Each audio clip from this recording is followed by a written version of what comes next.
বিসমিল্লাহির রহমানির রহিম। দেশের বরেণ্য আইনজীবী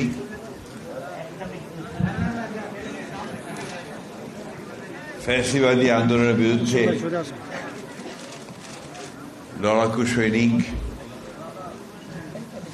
বিচারাঙ্গনের একজন সেনাপতি, অকুত ভয় একজন আইনজীবী, a man of principle, integrity and professional honesty. এই যে মাহমুদ আলী সাহেবের এই চলে যাওয়ার 1 বছর পরে বাংলাদেশ জাতীয়তাবাদী আইনজীবী ফোরাম আয়োজিত আজকের এই স্মরণ সভা এবং দোয়া মাহফিলের সংগ্রামী সভাপতি, আমাদের আরেকজন দেশের প্রথিতযশা আইনজীবী নেতা এবং দেশের গণতন্ত্রকে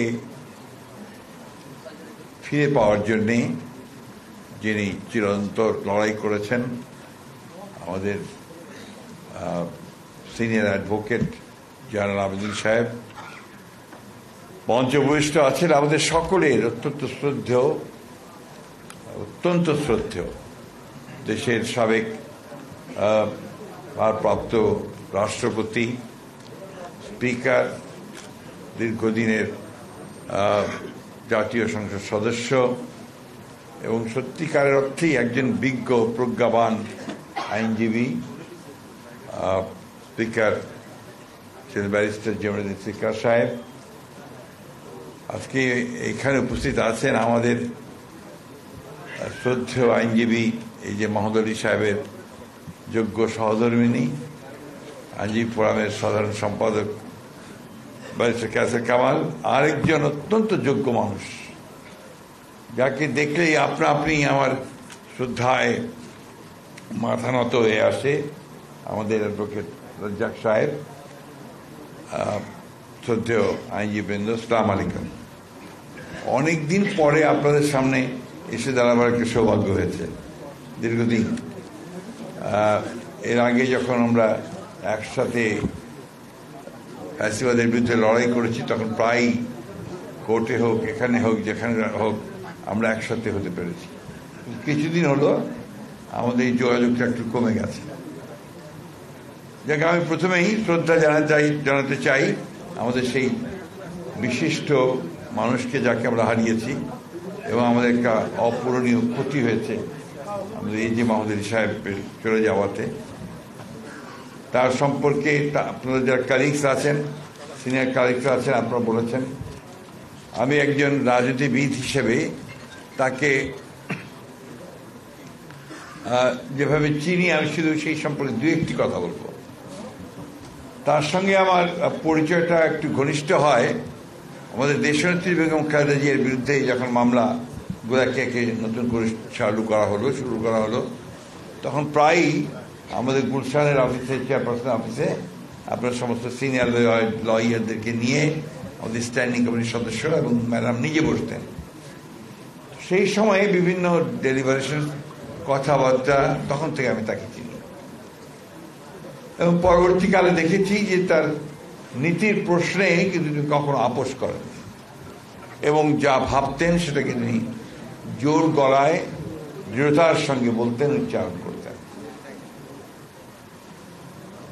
এই যে মাহমুদ আলী সাহেবের কাছে আমাদের অনেক কিছু শেখার আছে।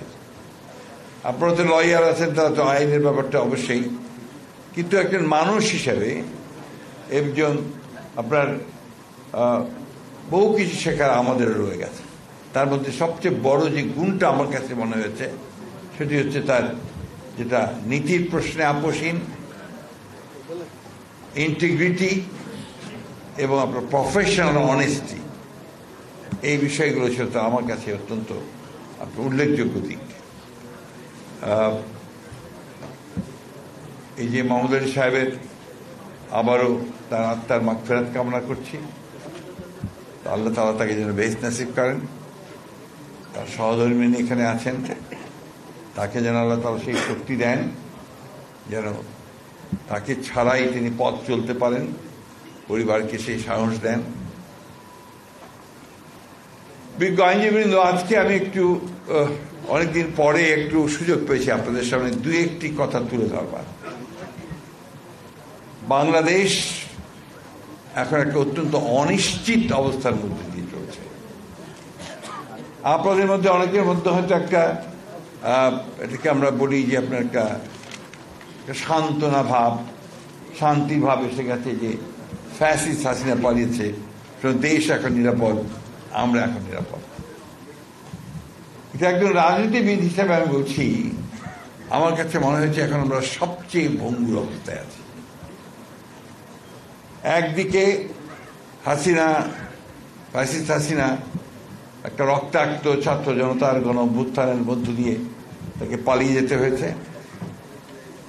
অন্যদিকে আমরাই যাদেরকে আপনার অন্তর্বর্তীকালীন সরকারের দায়িত্ব দিয়েছি, তার মধ্যে একজন আছেন বিশ্ববরেণ্য একজন নোবেল লরেট, যাকে পৃথিবীর প্রায় সবাই চেনেন, জানেন, শ্রদ্ধা করেন, সম্মান করেন, প্রফেসর ডক্টর ইউনূস। আছেন কিছু আপনার একাডেমিশিয়ানস, বিভিন্ন বিষয়ে পারদর্শী। আরও আছেন কিছু বিদেশ থেকে আসা কিছু একাডেমিশিয়ানস। তারা আমাদের দেশের ভবিষ্যৎ তৈরি করবেন, সংস্কার করবেন রাষ্ট্র ব্যবস্থার, এবং গণতন্ত্রের উত্তরণের পথকে সুগম করবেন। আমরা এই লড়াইটা লড়ছি দীর্ঘ 15 বছর ধরে। এটা আপনারা সবাই জানেন না, এটা আমি রিপিট করতে চাই না। আমাদের লড়াইয়ের মূল বিষয়টা ছিল রেস্টোরেশন অফ ডেমোক্রেসি, গণতন্ত্রকে ফিরে পাওয়া। গণতন্ত্রের সঙ্গে আপনাদের সামনে বলার কোনো প্রয়োজন নেই। দুর্ভাগ্য আমাদের যে সেই রেস্টোরেশন অফ ডেমোক্রেসি আমরা এখন পর্যন্ত অ্যাচিভ করতে পারিনি। এখন পর্যন্ত অনিশ্চিত অবস্থার মধ্যে আছি যে আদৌ আপনার অল্প সময়ের মধ্যে এই রেস্টোরেশন সম্ভব কিনা। প্রত্যেকদিন নতুন নতুন আপনার যুক্ত হচ্ছে শর্ত, বিভিন্ন বক্তব্য, যা দিয়ে আরো জটিল করে ফেলা হচ্ছে সবকিছুকে। আর একটা মাধ্যম তো আছেই আপনার সোশ্যাল মিডিয়ার মাধ্যম, যে সোশ্যাল মিডিয়া আপনার একটা দেশকে, জাতিকে যে কতটা ভঙ্গুর অবস্থায় নিয়ে গেছে, কতটা এনার্কিক অবস্থার মধ্যে নিয়ে গেছে, একটা নৈরাজ্যের দিকে নিয়ে গেছে, এটা আমার মনে হয় আমার চেয়ে আপনারা অনেক ভালো বুঝতে পারছেন। আমরা যেটা দেখতে পাচ্ছি যে সংস্কার হয়ে তারপরে নির্বাচনের কথা বলা হচ্ছে। 2016 সালে দেশনেত্রী বেগম খালেদা জিয়া ফ্যাসিস্টদের বিরুদ্ধে লড়াই করতে গিয়ে উপলব্ধি করেছিলেন যে দেশের যে স্ট্রাকচার আছে, যে কাঠামো আছে, কাঠামোর কিছু পরিবর্তন হওয়া দরকার এবং কতগুলো বেসিক পরিবর্তন হওয়া দরকার। এবং সেই জন্যই তিনি, আপনাদের মনে আছে যে তিনি ভিশন 2030 দিয়েছিলেন সেই সময়, যার মধ্যে এখন আমরা যেগুলো শুনতে পাচ্ছি, জানতে পারছি, তার প্রায় অধিকাংশই ছিল দ্বিকক্ষ বিশিষ্ট পার্লামেন্ট, রাষ্ট্রপতি এবং প্রধানমন্ত্রীর আপনার ক্ষমতার ভারসাম্য রক্ষা করা, জুডিশিয়ারির আপনার সংস্কার করা, তার মধ্যে আপনার কমিশন তৈরি করা, ব্যুরোক্রেসি অর্থাৎ প্রশাসনের কে আবার ঢেলে সাজানো, আইন শৃঙ্খলা বাহিনীকে ঠিক করে সাজানো, ঢেলে সাজানো, এই বিষয়ে অনেকগুলো বিষয় ছিল আমাদের সেই আপনার ভিশন 2030-তে। তার মধ্যে একটা বড় বিষয় ছিল, উনি বলেছিলেন রেইনবো নেশন, একটা আপনার সেই রামধেনুর বা একটা জাতি তৈরি হবে, অর্থাৎ সকল ধর্ম বর্ণ সবাইকে নিয়ে আমাদের সেই জাতিটা তৈরি হবে, জাতিসত্তা তৈরি হবে। এই ধরনের অনেকগুলো ছিল। এবং ওটারও পরে দেশনেত্রী বেগম খালেদা জিয়া যখন আপনার কারাগারে চলে গেলেন আপনাদের সকলের সামনে দিয়েই, তারপরে 2022 সালে আমরা বিশেষ করে আমাদের নেতা ভারপ্রাপ্ত চেয়ারম্যান জনাব তারেক রহমান সাহেব তিনি উপলব্ধি করলেন যে আরও পরিবর্তন করা দরকার। তখন প্রথমে আমরা দলের পক্ষ থেকে 27 দফা দিয়েছি, এরপরে অন্যান্য দলগুলো যাদের সঙ্গে আমরা আন্দোলন করছিলাম তাদেরকে নিয়ে 31 দফা একটা সংস্কার কর্মসূচি আমরা দিই। আমি এই কথা এই জন্য বলছি যে এটা নিয়ে অনেক তর্ক বিতর্ক শুরু হয়েছে। মনে হচ্ছে এই কথাবার্তা শুনে এমনভাবে শুনি বারবার করে মনে হয় যে আমরা বোধহয় সংস্কারের বিরোধী বা সংস্কারের বাইরে, অথচ সংস্কারটা শুরুই করেছি আমরা। আমি এই কথাটা বারবার করে বলতে চাই। 2016 এবং 2022-এ আমরাই প্রথম সংস্কারের রূপরেখা দিয়েছি, রাষ্ট্র কাঠামো যে আপনার পরিবর্তন তার কথা বলেছি। দুর্ভাগ্য আমাদের যে আজকে সরকারের কিছু মানুষ এবং কিছু আপনার ব্যক্তি যারা এটাকে ভিন্নভাবে দেখানোর চেষ্টা করছেন। অনেকে বলার চেষ্টা করেন বিএনপি শুধু নির্বাচন চায়, সংস্কার চায় না। তারপর আবার এটা বলেন বিএনপি শুধু ক্ষমতা চায়। আমি খুব স্পষ্ট করে বলতে চাই যে বিএনপি তো ক্ষমতা চাই, কারণ আমরা তো ক্ষমতার জন্যই রাজনীতি করি। কারণ আমাদের যে গঠনতন্ত্র, আমাদের যে আপনার ঘোষণাপত্র, সবখানে তো পরিষ্কার করে বলাই আছে যে আমরা জনগণের মাধ্যমে, নির্বাচনের মাধ্যমে, জনগণের ভোটে নির্বাচিত হয়ে আমরা সরকারে যেতে চাই এবং আমাদের যে ম্যানিফেস্টো সেগুলোকে আমরা কাজ করতে চাই। পেছনে কি আরেকটা মিটিং হচ্ছে? মনে হচ্ছে পেছনে আরেকটা মিটিং হচ্ছে। তো আমি এই কথা এই জন্য জোর দিয়ে বলছি, আপনার একটু দৃঢ়তার সঙ্গে বলতে চাই যে নির্বাচন তো আমরা অবশ্যই চাইব, কিন্তু নির্বাচনটা চাই কিসের জন্য? নির্বাচন চাই যে আমরা এমন একটা জনপ্রতিনিধিত্বমূলক পার্লামেন্ট করতে চাই, একটা সরকার করতে চাই যারা জনগণের সমস্যাগুলোর সমাধান করবে, এবং এটাই ডেমোক্রেসি। এখন আপনার সংস্কার করতে হবে, আমরা তো সংস্কার চেয়েছি সবসময়, এবং অনেকে বলছে যে আগে সংস্কার হবে তারপরে নির্বাচন। তো সংস্কারটা একটা চলমান প্রক্রিয়া। সংস্কার কোনটা হতে আপনার 5 বছর 10 বছরও লাগতে পারে, এরকম চলমান। তাহলে নির্বাচন 10 বছর হবে না। আর এই 10 বছর কি ওই ফ্যাসিবাদী আমলাদের হাতেই দেশ চলবে? এখন তো আমরা ফ্যাসিবাদী আমলাদের দ্বারাই পরিচালিত হচ্ছি। সেক্রেটারিয়েটে আমলারা 90% আপনার ফ্যাসিবাদের দোষর। আপনারা এখানে আলোচনা করলেন যে আপনাদের এই বারে এখানে এখন অনেকেই আছেন যারা ফ্যাসিবাদের দোষর ছিলেন, তাই না? তো তাহলে এই অনির্দিষ্ট কালের জন্য একটা অনিশ্চিত একটা অন্তর্বর্তী সরকার, এটা কি দেশের মানুষের জন্য কোনো উপকারে আসতে পারে না। আমাদের কথাগুলোকে অনেক ভুল ভেবে বিচার করার চেষ্টা চালানো হচ্ছে। তা আমরা এটা জানি কেন করা হচ্ছে, কারণ গত পরশুই সেটা প্রমাণিত হয়েছে যে দেশনেত্রী বেগম খালেদা জিয়া এই দেশের সবচেয়ে জনপ্রিয় রাজনৈতিক নেতা। প্রমাণিত হয়েছে যে বিএনপি হচ্ছে সবচেয়ে দেশের বড় লার্জ হচ্ছে আপনার একটা গণতান্ত্রিক রাজনৈতিক দল। প্রমাণিত হয়েছে যে বিএনপির হাতেই, তারেক রহমান সাহেবের নেতৃত্বেই এই দেশের স্বাধীনতা, সার্বভৌমত্ব, গণতন্ত্র একমাত্র নিরাপদ। আমি বক্তব্য বাড়াবো না, আমি শুধু কয়েকটা প্রশ্ন করতে চাই আজকে আপনাদের মাধ্যমে আমাদের অন্তর্বর্তীকালীন সরকারকে। আপনারা তো অনেক পরিবর্তন আনছেন, অনেকে এটাও বলছেন যে ফুট স্টেপ রেখে যাবেন। অর্থনীতির কি পরিবর্তন হয়েছে আপনারা ভালো করে জানবেন, বুঝবেন। আমার প্রশ্নটা ওই জায়গায়।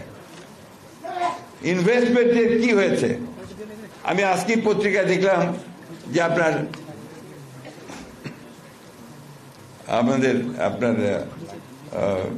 যে ফ্যাক্টরিগুলো, আমাদের যে আপনার গার্মেন্টসের যে ফ্যাক্টরিগুলো, অনেকগুলো বন্ধ হয়ে যাচ্ছে। এবং আমেরিকার যে আপনার ট্রাম্প যে ট্যারিফ পলিসি দিয়েছেন, তাতে করে আরো বন্ধ হবে।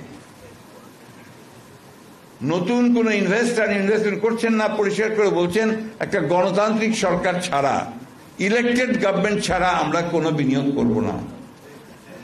পরিষ্কার করে বলছেন, বাইরের এবং দেশের সকলের। ইনফ্লেশন তো কমেনি, ব্যাংকের অবস্থা তো ভালো হয়নি, এখনো তো একই রকম ব্যাংকের অবস্থা থেকে গেছে। আরো দুর্ভাগ্যজনক ব্যাপার যেটা, যে 15 বছরে আমাদের যে সমস্ত ব্যবসায়ীরা ব্যবসা করতে পারেনি, যাদেরকে উদ্দেশ্যমূলকভাবে কনসিয়াসলি ফ্যাসিস্ট গভর্নমেন্ট তাদের ব্যবসা করতে দেয়নি, ব্যাংকের আপনার লোন বন্ধ করে দিয়েছে, বিভিন্ন রকম সমস্যা তৈরি করেছে, এই সরকার এখন পর্যন্ত তাদের জন্য বিশেষ কোনো ব্যবস্থা তৈরি করতে পারেনি। উপরন্তু সব ব্যাংকগুলোকে একইভাবে দেখা হচ্ছে। যারা ডিফল্ট করেছে, যারা ফেল করেছে, তাদেরকে যেভাবে দেখা হচ্ছে, আবার যে ভালো করেছে তাদেরকে একইভাবে দেখানো হচ্ছে। তৃতীয়ত হচ্ছে যে শিক্ষার অবস্থাটা কি, সবচেয়ে করুণ অবস্থা বোধহয় শিক্ষাঙ্গনে। ইউনিভার্সিটিগুলোতে আমরা সবাই রাজা, আমাদের এই রাজা রাজত্ব। আজকে সেখানে ডিসিপ্লিন বলতে কোনো কিছু নেই। স্বাস্থ্য ব্যবস্থা, আপনার মধ্যে কোনো পাবলিক হসপিটালে গিয়েছেন কিনা আমি জানি না, যদি যান দেখবেন যে কি ভয়াবহ পরিস্থিতি। এগুলো না গেলে ঠিক বোঝা যাবে না। আমি কথাগুলো এই জন্য বলছি যে আমাদের কথা বলার প্রয়োজন আছে। আজকে আমাদের মাননীয় বিজ্ঞ আইনজীবী আছেন, তারা ইদানিং কথা খুব কমিয়ে দিয়েছেন। তারা শুধুমাত্র তাদের বিষয়েও কথাগুলো পুরোপুরি বলছেন না। কথা বলা দরকার, এখন আরো বেশি করে বলা দরকার, কারণ আপনাকে এখন একটা নতুন বাংলাদেশ তৈরি করতে হবে। আপনাকে এখন সত্যিকার অর্থেই আমাদের নেক্সট জেনারেশনের জন্য, পরের প্রজন্মের জন্য একটা উপযোগী বাংলাদেশ নির্মাণ করতে হবে। সেটা নির্মাণ করতে হলে কোথাও যেন ভুল না হয়, ইচ্ছাকৃতভাবে যেন ভুল তৈরি করা না হয়, গণতন্ত্রকে যেন ব্যাহত করা না হয়, সেই বিষয়গুলো আপনাদেরকেই লক্ষ্য রাখতে হবে। কারণ আপনাদেরকে আমি ধন্যবাদ জানাই, কৃতজ্ঞতা জানাই যে বিগত ফ্যাসিবাদ বিরোধী আন্দোলনে আপনাদের ভূমিকা ছিল অনবদ্য, উল্লেখযোগ্য। অনেকেই আপনারা নির্যাতিত হয়েছেন, নিপীড়িত হয়েছেন। এমনকি আমার এখন মনে আছে, সেই ভদ্রলোকের নাম ভুলে যায়নি, এম ইউ আহমেদ, আপনাদের ডেপুটি জেনারেল, তাকে পিটিয়ে মেরে ফেলা হয়েছে। But we have forgotten that. তার নাম আমরা করি না, তার মৃত্যু দিবসটাও কিন্তু পালন করি না। We should do it. কারণ এই মানুষগুলোর কথা আমাদের মনে রাখতে হবে। আমাদের মনে রাখতে হবে যে প্রায় 60 লক্ষ মানুষের বিরুদ্ধে মিথ্যা গায়েবী মামলা দেওয়া হয়েছে। আপনারা সেই কেসগুলো করছেন, এখনো করছেন। প্রায় 1700 মানুষ গুম হয়ে গেছে ইলিয়াস আলী সহ। আমাদের প্রায় 1200 মানুষকে, দুঃখিত 20,000 মানুষকে প্রায় গুলি করে বিনা বিচারে আটক করে হত্যা করা হয়েছে। এই ঘটনাগুলো ঘটেছে তো, কিন্তু ভাবখানা শুনলে মনে হবে যে নাথিং, আমরা কিছুই করি নাই। এই বিষয়গুলো আমি আপনাদেরকে আজকে স্মরণ করে দিতে চাই যে এখন আপনাদের সময় এসেছে। বিশেষ করে এই যে মাহমুদ আলী সাহেব যে কজকে সামনে রেখে, যে উদ্দেশ্যকে সামনে রেখে লড়াই করেছিলেন এবং আপনারা সবাই তার সঙ্গে একসাথে লড়াই করেছেন, সে লড়াই স্তীমিত করলে চলবে না, সে লড়াইকে আরো উজ্জীবিত করতে হবে। এবং আমাদের দেশনেত্রী বেগম খালেদা জিয়া, তিনি গত পরশু যখন ফিরে এসেছেন এবং তার স্বাস্থ্যের মধ্যে, তার চেহারার মধ্যে নতুন করে আমরা আলো দেখতে পেয়েছি এবং গোটা জাতি আজকে নতুন করে আলো দেখতে পেয়েছে। এই সময়টাকে হাত কাজে নিয়ে আমাদেরকে সামনের দিকে এগোতে হবে। আমি অন্তর্বর্তীকালীন সরকারের সাফল্য চাই, বারবার বলছি, আমরাই তাদেরকে বসিয়েছি, কিন্তু এমন কোনো কাজ করবেন না যা জাতির বিরুদ্ধে যাবে, বাংলাদেশের মানুষের বিরুদ্ধে যাবে। এমন কোনো কাজ করবেন না যেটা বাংলাদেশের মানুষের জন্য উপযোগী হবে না। আজকে এমন কাজ করছেন যে বাংলাদেশের মানুষ কিছুই জানে না। প্যাসেজ দেবেন, করিডোর দেবেন, সেই করিডোর দেবেন, কারোর সাথে আলাপই করছেন না, কোন রাজনৈতিক দলের সঙ্গে কথা বলছেন না। আপনি করিডোর দিয়ে দিচ্ছেন আরাকানে, যে আরাকান আর্মি কোনো গভর্নমেন্টই নেই, কোন এন্টিটি নেই। যদি দেওয়ার প্রয়োজন হয় 100 বার দেব, মানবতাকে যে সাহায্য করতে হয় সাহায্য করব, কিন্তু আপনি তো দেশের জনগণকে নিয়ে সেটা করবেন। রাজনৈতিক দলগুলোর সঙ্গে আলোচনা করে করবেন, কোনো আলোচনা করা হয়নি। এবং এখন দেখা যাচ্ছে তাদের যে দায়িত্বপ্রাপ্ত যিনি আছেন তিনি অনেক কথা বলছেন।